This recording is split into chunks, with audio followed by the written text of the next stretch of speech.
오늘 주님께서 주신 말씀은 시편 141편 시편 141편의 말씀입니다. 시편 141편의 말씀을 다 같이 한 목소리로 봉독하시겠습니다. 여호와여, 내가 주를 불렀사오니 속히 내게 오시옵소서. 내가 주께 부르짖을 때에 내 음성에 귀를 기울이소서. 나의 기도가 주의 앞에 분향함과 같이 되며 나의 손 드는 것이 저녁 제사같이 되게 하소서. 여호와여, 내 입에 파수꾼을 세우시고 내 입술의 문을 지키소서. 내 마음이 악한 일에 기울어 죄악을 행하는 자들과 함께 악을 행하지 말게 하시며 그들의 진수성찬을 먹지 말게 하소서. 의인이 나를 칠지라도 은혜로 여기며 책망할지라도 머리에 기름같이 여겨서 내 머리가 이를 거절하지 아니할지라. 그들의 재난 중에도 내가 항상 기도하리로다. 그들의 재판관들이 바위 곁에 내려 던져졌도다. 내 말이 닮으로 무리가 들으리로다. 사람이 밭가라 흙을 부서뜨림같이 우리의 해골이 스올 입구에 흩어졌도다. 주 여호와여, 내 눈이 주께 향하며 내가 주께 피하오니 내 영혼을 빈궁한 대로 버려두지 마옵소서. 나를 지키사 그들이 나를 잡으려고 놓은 올무와 악을 행하는 자들의 함정에서 벗어나게 하옵소서. 악인은 자기 그물에 걸리게 하시고 나만은 온전히 면하게 하소서. 아멘. 다 같이 말씀을 위해 기도하시겠습니다. 하나님 아버지, 감사합니다. 주님의 말씀을 듣고자 우리 새벽 기도에 나왔습니다. 주님의 음성을 우리에게 들려주시고 우리 마음의 기도와 묵상이 주님께 연락되기를 원합니다. 감사드리며 예수 그리스도의 이름으로 기도드렸습니다. 아멘. 오늘 시편 141편의 첫 절의 고백은 여호와여, 내가 주를 불렀사오니 속히 내게 오시옵소서. 주님, 나에게 속히 응답하여 주시옵소서. 속히라고 하는 것은 서두른다는 의미보다는 자신이 처한 상황이 그만큼 긴급하다는 이야기겠죠. 주님, 빨리 제 상황을 와서 해결해 주셔야 됩니다 라고 하는 그런 고백입니다. 읍소죠. 내가 주께 부르짖을 때 내 음성에 귀를 기울이소서. 우리 시편에 지속적으로 나오는 내 음성에 귀를 기울여 주십시오. 하나님이 귀를 가지고 내 기도에 응답하여 주십시오 라고 하는 그런 표현입니다. 2절에 나의 기도가 주의 앞에 분향함과 같이 되며, 내가 주님께 드리는 기도가 그 앞에서 분향함, 향기가 올라가는 것처럼 되게 해달라는 거죠. 이 말씀은 양을 아침에 그 제사 지낼 때 그 번제를 드리는데 그 번제의 향기가 하늘로 올라가서 주님께서 그 향기를 받으신다고 그렇게 유대인들은 믿었던 거죠. 그런데 내가 드리는 그냥 기도, 이렇게 새벽에 나와서 드리는 기도, 방 안에서 드리는 그런 기도가 그런 번제와의 분향함처럼 그 연기처럼 주님께 올라가는 그런 기도가 되게 해주십시오 라는 그런 고백이죠. 나의 손 드는 것이, 손을 드는 것이 무슨 뜻이냐, 이것도 앞에 나오는 기도하는 것과 같은 뜻으로 보면 될 것 같습니다. 같이 손 드는 것, 그것이 저녁 제사같이 되게 하소서. 앞에서 기도하는 것이 분향함과 같이 되게 하소서. 저녁 제사와 같이 되게. 저녁 제사라고 하는 것은 그 고운 가루를 이제 기름에 이렇게 섞어서 빵을 만들어서 이제 그 제사를 드렸는데, 아침에는 번제를 드리고 주일에 저녁에는 이런 제사로 빵을 드렸던 거죠. 그래서 그 양을 태우는 연기와 같이 빵을 드리는 제사처럼, 이 말씀은 아침의 예배처럼, 저녁의 예배처럼 이런 의미입니다. 내가 드리는 기도가 아침에 분향함 같이 되게 해주시고 내가 드리는 기도가 저녁 제사와 같이 되게 하소서. 그래서 우리가 온전히 안식일 가운데, 주일 가운데 주님에게 예배 드리는 것처럼 우리 신자의 생활 가운데 주일의 예배가 가장 중심에 있고 중요하죠. 근데 내가 일상적으로 드리는 그런 기도가 주일날 주님 앞에 예배를 드리는 것처럼 그렇게 되게 해달라는 고백입니다. 3절에 여호와여, 내 입에 파수꾼을 세우시고 내 입술의 문을 지키소서. 우리 성경에 나오는 가장 중요한 영적 지혜 가운데 하나죠. 입술을 지키는 겁니다. 입술에 파수꾼을 세우시고 내 입술에 문을 지키소서. 이사야는 제단의 숯불로 내 입술을 지져주십시오 이렇게 고백하죠. 아침마다, 저도 아침마다 일어나면 늘 제단의 숯불로 입술을 지져달라고 고백을 하고, 저녁에 자기 전에는 이제 입술로 지은 죄 때문에 늘 회개를 하고 잠이 들죠. 우리가 늘 입술을 지켜야 됩니다. 우리 교회 가운데, 우리 기독교 공동체 가운데 가장 안타까울 때가, 하나님이 우리 하늘문을 여시고 많은 축복을 부어주시는데 그걸 우리가 입술로 다 까먹는 겁니다. 그래서 그 어려움 가운데 늘 우리가 입술을 지켜야 한다는 것은, 이 입술을 지킨다는 건 물론 남을 비방하고 이간질하는 건 말할 것도 없겠죠. 그것은 악한 것입니다. 그럼 그런 것들은 반드시 삶의 보응으로 갚게 되는 거죠. 그런데 그런 것이 아닐지라도 우리가 막 투덜대는 거. 그 교회인 중에 이렇게 보면은 이렇게 남편을 계속 흉보는 분들이 계세요. 집사님 중에. 특별히 보면 금술이 나쁜 것도 아니고 남편을 좋아하지 않는 것도 아닌데, 그게 이제 딱 털을 잡은 거죠. 그래서 이렇게 계속 막 이 사람은 이렇고 이 사람은 이렇고 뭐 이 사람은 이렇고 뭐 밥을 너무 많이 먹고 뭐 양말을 세탁기에 안 넣고 계속 이렇게 그런 것들 투덜대는 거. 내 상황은 10년째 이렇고 뭐가 이렇고 이러는 거, 이런 것들이 우리의 삶에 그런 복을 날아가게 하고 주님의 임재를 소멸시킨다는 거죠. 그래서 우리가 늘 입에 파수꾼을 세우시고, 입에 파수꾼을, 주님이 내 입술을 지켜달라는 거죠. 내 입술의 문을 지켜주십시오라고 고백하고 있습니다. 주님의 영적인 섭리를 잘 아는 그런 기자의 고백인 거죠. 내 마음이 악한 일에 기울어 죄악을 행하는 자들과 함께 악을 행하지 말게 하시며, 내 안에 악이 있다는 것을 아는 거죠. 누구도 자기 안에 악이 있다는 것을 잊어서는 안 됩니다.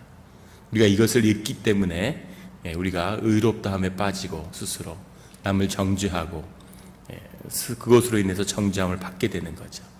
우리는 늘 주님께 의지하고 주님 가운데 있어서 선을 붙들고 선한 가운데로 나가는 거죠. 우리 마음이 악한 일에 빠지지 않도록, 악한 사람들하고 어울려서 우리 안에 악이 일어나지 않도록, 이것이 우리 신성한 성도의 교제의 비밀인 거죠. 늘 우리를 지키는 사람들이, 믿음의 사람들이 내 주변에 있어야 되는 겁니다.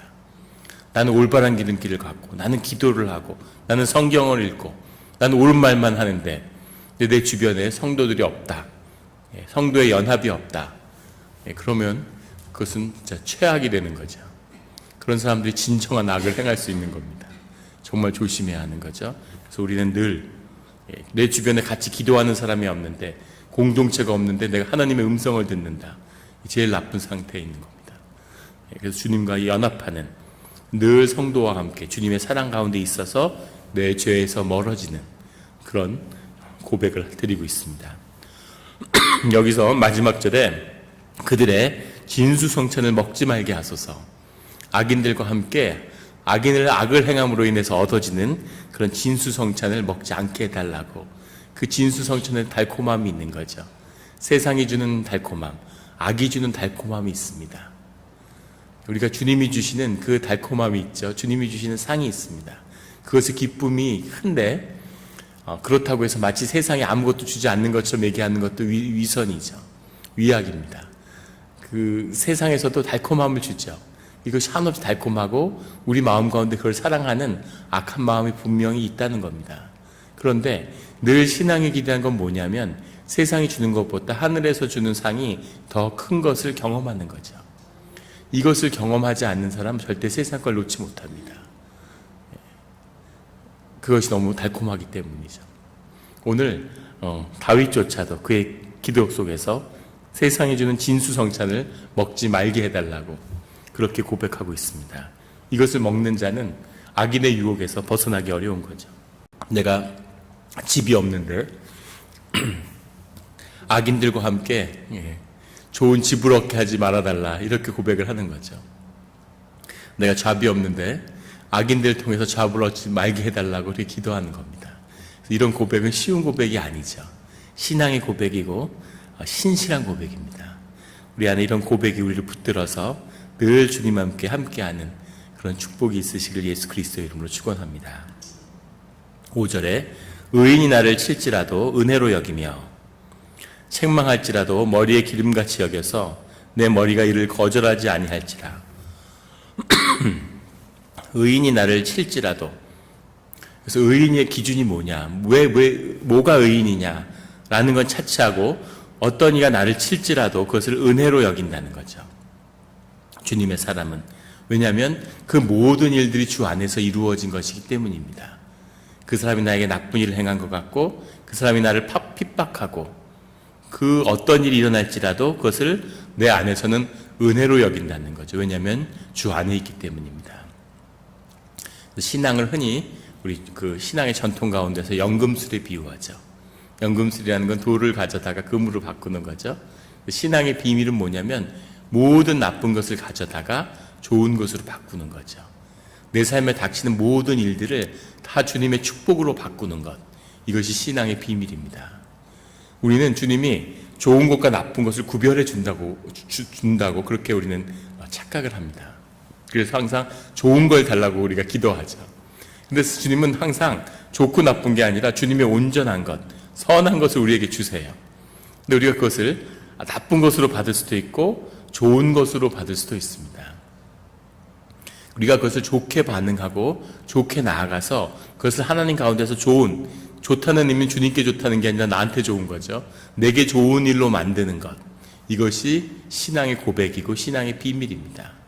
신앙의 연금술, 이것을 깨달는 것, 이것이 주님과의 관계의 비밀이고 우리 일생의 최대의 지복인 거죠. 이 비밀을 깨달는 사람은 그 삶은 복된 것입니다. 그 삶의 비밀을 만나는 우리 모두가 되기를 예수 그리스도의 이름으로 축원합니다. 은혜로 여기고 책망할지라도 자신을 책망하는 것이 머리에 기름같이 여겨서, 이것은 제사장의 축복 같은 머리에 기름 부음일 수도 있고 또 이 당시에 이 소아시아 지방에서 사람들이 이렇게 찾아오면 최고의 대접은 기름을 준비해서 머리에다 기름을 바르게 하는 것이었다고 그러죠. 우리 그 스킨 로션 지금 바르는 것처럼 모래바람 속에서 사는 사람들이 머리에 이제 기름을 바르면 이제 좋은 거죠. 그런 아주 축복, 최고의 자기를 잘 대해주는, 선대하는 그런 일로 여긴다는 겁니다. 근데 머리가 이를 거절하지 아니할지라. 책망하고 나를 치는데 그걸 내 머리에 기름을 바르고 나를 좋게 해주는, 은혜롭게 대해주는 그런 일로 받아들인다는 겁니다. 그래서 그들의 재난 중에도, 나를 치는 자들, 나를 책망하는 그런 사람들의 재난 중에도 내가 항상 기도하리로다. 내가 주님을 만나고 또 그들에게 또 우리 안에서 주님의 임재를 구한다는 거죠. 이 일이 주님의 일이 되게 해 주십시오라고 기도하는 거죠. 교회 가운데도 신실한 분이고 좋은 사람인데 그 사람이 이유를 알 수 없지만 나를 핍박할 수 있는 거죠. 근데 왜 나를 핍박할까? 저 사람이 밉다. 이렇게 갈 수도 있지만 그것을 주 안에서 은혜로 받아들이고 주님께 기도를 해서 주님의 사건으로 만드는 거죠. 이것이 신앙의 비밀이 이곳에 있다는 겁니다. 그래서 그들의 재난 중에도 그 사람들이 내 어려움이 아니라 나를 핍박한 사람들이 어려움을 겪는데도 내가 기도한다는 겁니다. 주님의 뜻을 구한다는 거죠. 이것을 우리가 무슨 칩그레이스처럼 무슨 값싸게 그래 내가 저 사람들을 위해서 축복해 줘야지, 무슨 원수를 사랑해야지, 이런 식의 거하고는 차원이 다른 겁니다. 이것은 주님의 온전한 통치를, 주님의 섭리를 구하는 거죠. 그것을 위해서 기도하는 겁니다. 하나님의 공의로움과 인자하심이 함께하게 해주십시오라고 기도하는 거죠. 6절과 7절은 아마 시편 전체를 통틀어서 가장 해석하기 어려운 애매한 말씀 중에 하나인 것 같습니다. 아주 어려운데 6절에 보면 그들의 재판관들이 바위 곁에 내려 던져졌도다. 내 말이 닳으므로 무리가 들으리로다. 갑자기 뜬금없이 이게 무슨 이야기일까? 우리가 이 시편을 읽다 보면 이런 경험들을 하게 되는데 이것은 이제 기도문입니다. 주님께 기도하면서 영적인 감흥이 일어나서 이렇게 선포하는 거죠. 그래서 이것은 논리적이고 우리가 항상 그런 논리적인 인과율 이런 걸 이제 학교에서 배우고 학습했기 때문에 그런 걸로 이걸 읽다 보면 이게 무슨 소리냐, 이렇게 뜬금없는 소리가 나오나, 이걸 앞과 연결시켜서 힘들어하는데 심령에 오는 걸 그대로 선포해버리는 거죠. 그래서 그 말씀의 뜻이 잘 와닿지 않을 수 있지만 통하는 것이 분명히 있는 겁니다. 그들의 재판관들에서 그들이 누구냐? 그걸 가지고 수많은 이렇게 논리가 있는데 그들은 앞에 나오는 의인으로 봐야 됩니다. 이것은 악인들이 아니냐, 또는 또 새로운 어떤 시작이 아니냐, 이렇게 자꾸 얘기하는데 그렇게 해석하는 이유는 앞에 의인이 걸리기 때문이죠. 근데 의인을 그대로 받는 겁니다. 근데 그 의인이라고 해서 세상에 의인은 하나도 없으니 하나도 없도다, 이렇게 주님이 말씀하셨죠. 의롭게 행동하는 사람들, 율법을 지키는 사람들이 나를 책망하는 거죠. 그 사람들이 의인이기 때문에 그들에 대해서 우리가 이 다윗이 담대하게 고백하지 못할 이유가 없는 거죠. 마음에 오는 그 기도를 그대로 선포하는 겁니다. 그들의 재판관들이라는 말은 그들이 그렇게 판단한, 나를 치면서 나를 정죄하는 그 판단이 그런 말이죠. 그 판단하던 사람들이, 그 사람들에게 그런 식의 해석을, 그런 판단을 줬던 사람들이, 그들의 통치자들이 다 들어갈 수 있겠죠. 그들의 재판관들이라는, 그 당시 재판관이라는 표현은 의인이라고 하는 것처럼 하나님의 뜻에 따라 판단하는 겁니다. 나를 치는 사람들도 하나님의 뜻을 구하고 그것 하나님의 뜻이라고 하고 그 일을 했어요. 그리고 나는 그것이 하나님의 은혜로 받아들이고 하나님 안에서 기도로 주님의 뜻이 정말 무엇이었습니까? 주님의 공의대로 일을 처리해 주십시오 라고 고백한 겁니다. 자, 그 상황에서 그들의 재판관들이 바위 곁에 내려 던져졌도다. 당시에 이 재판의 한 풍습이죠. 암몬 족속을 멸할 때 똑같은 모습이 레위 같은 나오는데, 사람들을 데려다가 바위에다가 이렇게 밀어서 떨어뜨려 죽이기도 하고, 바위 사위로 떨어뜨리기도 하고, 아니면 그 말 그대로 바위에다 직접 던진 겁니다. 바위에 던져서 사람을 이렇게 벌을 줬는데 그 표현이 그대로 나온 거죠. 재판한 사람들이 사람을 재판해서 바위에 던지는데 그 재판관들이 바위에 던져졌다는 겁니다. 그들의 재판관들이 바위 곁에 내려 던져졌도다. 그 사람들이 옳고 그 사람들의 판단이 옳고 그 사람들이 다 옳다고 생각해가지고 나를 핍박했는데 내가 주님의 임재를 통해서 계속 기도하니까 주님이 그 재판한 사람들을 돌에 던지라고 재판한 사람들을 들어다가 돌에 던졌다는 거죠. 지금 그 얘기입니다. 그렇게 던져줬도다. 내 말이 닮으로 무리가 들으리로다. 이때 내가 주님의 뜻을 얘기할 때 사람들이 이때 듣는다는 거죠. 그의 재판관들이 돌에 던져지는 것을 본 다음에 그 다음에 사람들이 그래, 네 얘기가 일리가 있었구나, 네 말이 맞았구나 하고 받아들이게 된다는 겁니다. 하나님의 뜻이 먼저 이루어진 다음에. 앞에서부터 보면 사람들이 날 핍박하는데 내가 쟁론하지 않았다는 거죠. 나를 변론하지 않았다는 거죠. 그러면서 주님께 기도하고 주님의 뜻을 구했더니만, 그랬더니 하나님이 나를 심판하던 그 재판관들을 돌에 던지셨다는 겁니다. 그것이 주님의 판단이고 주님의 뜻이었다는 거죠. 사울에게 일생 핍박받았던, 사울도 하나님이 기름 부은 사람이고 하나님이 축복한 사람이죠. 다윗이 보복할 기회가 얼마든지 있었죠. 하지만 그러지 않고 기다리는 거죠. 왜냐하면 그 자기를 핍박하는 사울 왕도 하나님의 뜻 안에 있는 사람이기 때문인 겁니다. 하나님이 축복한 사람이기 때문이죠. 사울이 밉지 않아서가 아니라, 사울이 자기한테 한 행동들이 억울하거나 그 핍박이 싫어서가 아니라 그것이 하나님의 뜻 안에 있다고 믿기 때문에 하나님을 존중하는 마음으로 기다리면서 주님의 뜻을 위해 기도하는 거죠. 그랬더니 주님이 주님의 일을 행하셨다는 겁니다. 그때 와서 사람들이 다윗의 일이 옳았구나, 다윗의 하나님이 함께 하는구나 라고 사람들이 이제 다윗을 받아들인다는 거죠. 그렇게 해석하는 것이 맞을 듯합니다. 7절에 사람이 밭가라 흙을 부서뜨림 같이 우리의 해골이 수월 입구에 흩어졌도다. 이걸 우리라고 해석을 해가지고 앞에 그들을 악인들, 대적의 무리로 해석했기 때문에 뒤에 말을 우리라고 해석한 겁니다. 그런데 뒤에 것도 그들이에요. 그들의 해골이 수월 입구에 흩어졌도다. 그들이 바위에 던져졌기 때문에 그 뼈가 깨져가지고 사람이 밭을 갈아서 흙을 이렇게 부서뜨리는 것 느낌이 오시죠? 이렇게 흙을 이렇게 하는 것처럼 해골이 다 깨져가지고 그 수월의 입구에, 지옥의 입구에 그렇게 흩어져 버렸다. 내가 나를 핍박한 자들이 그렇게 되는 것을 내가 보았다. 이런 거죠. 8절에 주 여호와여 내 눈이 주께 향하며 내가 주께 피하오니 내 영혼을 빈궁한 대로 버려두지 마옵소서. 내 눈이 주를 바라보며 내가 주께 들어가는데 내 영혼을 빈궁한 대로 버려두지 마옵소서가 아니라 정확한 표현은 내 영혼을 쏟아버리지 마십시오, 이런 이야기입니다. 나의 심령을 지켜주십시오. 내가 늘 주님께 피합니다. 주님 가운데 있습니다. 라고 하는 그런 고백이죠.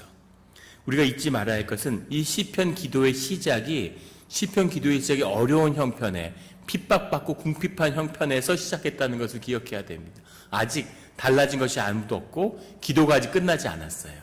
근데 이 안에서 주님이 행하실 일들을 보았다는 거죠. 내가 오늘 어려운 일을 겪고 있는데, 그런데 그것을 내가 마음을 지키고 그때 어떤 교인분들끼리 대화하는데 한 분이 그런 얘기를 하시는 거예요. 손님이 와서 멀토당토한 컴플레인을 하는 거죠. 그런 분들 계시죠. 정말 이상하게 쓰임받는 같은 분들이 계세요. 와가지고 막 생트집을 잡는 거죠. 그래서 그런 어려움을 토로하니까 다른 분이 그것이 사실은 축복의 통로가 될 수 있다, 이렇게 조언을 해주시더라고요. 그래서 그 사람을 보지 말고 좋은 뜻으로 그렇게 잘 해주라고, 하나를 달라 그러면 둘을 더해서 잘 해줘라 이거죠. 그러면 그 사람이 결국 축복의 통로를 열고 다른 손님들을 데려오고 좋은 일들을 가져온다, 그런 이야기를 하시는 걸 보았습니다.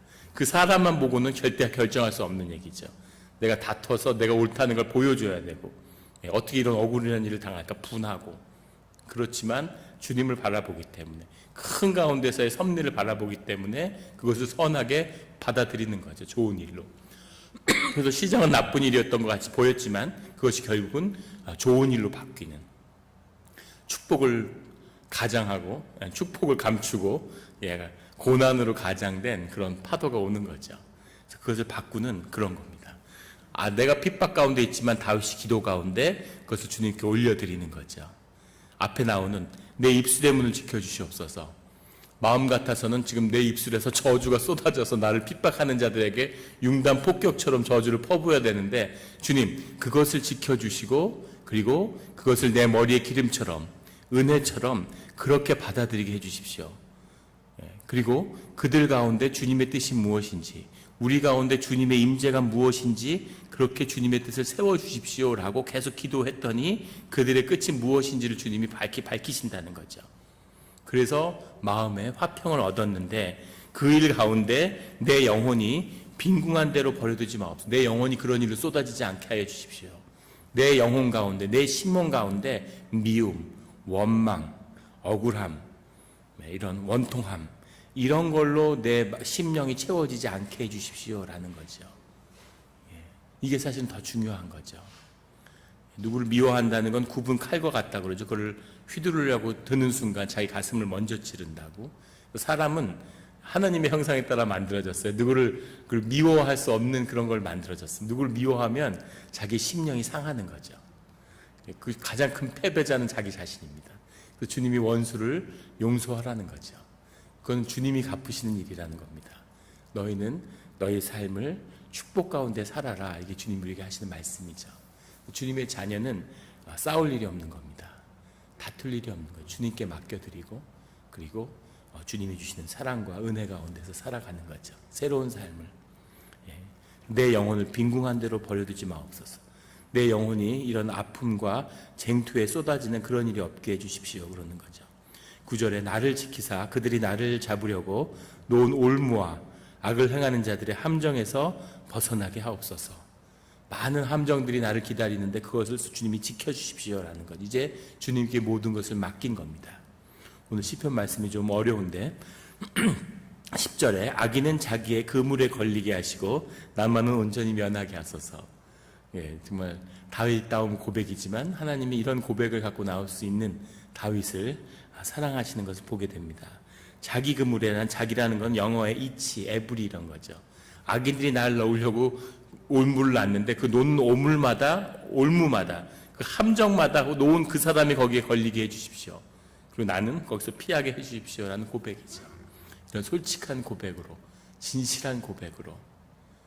예전에 한 그 집사님 댁에 신방을 간 적이 있었습니다. 오래전인데 그분이 이렇게 샌드위치 샵 같은 걸 하는데 굉장히 어렵다는 말씀을 듣고 사실은 간 거예요. 그래서 신방에 가서 기도를 해서 같이 기도를 나누는데 그분이 기도를 하시는데 계속 이렇게 뭐 선교사들을 위해서 기도하고 불쌍한 영혼의 구원을 위해서 기도하고 막 이렇게 너무너무 아름다운 기도를 하시는 거예요. 그래서 그 기도를 듣는데 심령에 답답함이 있는 거죠. 그래서 집사님 왜 가게를 위해서 기도하지 않으십니까? 그분이 뭐라고 말씀하시냐면 뭐 우리 가게야 뭐 이렇게 얘기하시는 거예요. 어떻게 그런 걸 위해서 기도하느냐 이렇게 말씀하시는 깜짝 놀랐습니다. 예수님은 우리에게 일용할 양식을 달라고 매일 기도하라고 우리에게 말씀하셨죠. 어떻게 보면 내가 어떻게 주님의 사람으로 하나님의 자녀로 살아가는데 매일 먹을 걸 매일 구해야 됩니까? 주님이 알아서 주셔야지 뭐 이런 마음이 있을 수 있죠. 근데 주님은 일용할 양식을 구하라고 우리에게 가르치시는 거죠. 물론 일용할 양식을 주님이 안 주셔도 여기저기서 뭘 먹을 게 있을 수도 있습니다. 쌓아둔 걸 먹을 수도 있겠죠. 하지만 그게 아니라 오늘의 음식을 주님이 채우시는 그것을 구하라는 거죠. 주님을 주님이 주신 우리의 생업 가운데 주님의 뜻이 있는 거죠. 그것은 아주 성스럽게 구별된 일이 돼야 하고 그 일은 내 삶을 성화시키는 일이 돼야 됩니다. 주님이 그렇게 바라보시는데 내가 내 비즈니스야 뭐 이렇게 하면 안 되는 거죠. 그 비즈니스를 위해서 축복하고 그것을 위해 매일 기도해야 되는 겁니다. 그래서 그 집사님한테 그런 말씀을 드렸어요. 그 가게가 잘 될 때까지 그게 주님이 주신 일이 아니라면 접어야 되겠지만 그것이 주님이 주신 일이 맞다면 그 안에서 주님을 찾을 때까지 하나님 가게를 살려주십시오. 매출을 늘려주십시오. 주님이 보내시는 그런 고객을 이것을 통해서 만나게 해주십시오라고 하루에 10,000번, 20,000번 기도해야죠. 그것을 통해서 주님을 자기 삶의 자리에서 만나는 거죠. 이것이 진실한 신앙이고 바로 이것이 다윗이 주님을 잃지 않고 일생 가운데 주님이 함께 할 수 있었던 비밀입니다. 주님께 이런 고백, 어떻게 보면 좀 웃음이 나올 수도 있지만 바로 이런 진실한 고백, 이것이 다윗이 일생 가운데 왕으로 있지만 세상에 부귀영화를 누렸지만 주님 가운데서 늘 가난한 자고 심령이 가난하고 주님께 사랑받는 그런 삶을 살았다는 것을 우리가 기억하기를 원합니다. 그 축복이 다윗을 향한 주님의 사랑과 공의와 은혜가 함께하는 오늘 하루가 되기를 예수 그리스도의 이름으로 축원합니다. 기도드리시겠습니다. 하나님 아버지 감사합니다. 주님의 뜻은 우리에게 늘 어렵고 힘들지만 그 깊은 가운데 우리에게 은혜가 되고 우리를 살리는 길임을 하나님 깨닫게 해주시니 감사합니다. 우리가 진실하고 우리가 오늘 원하는 그것을 주님 앞에 내어놓고 주님께 간구함으로 그것이 성취돼서 그 안에서 주님을 만나는 우리 늘 기도하는 이 새벽 제단 되게 하여 주시옵소서. 감사드리며 예수 그리스도의 이름으로 기도드렸습니다. 아멘.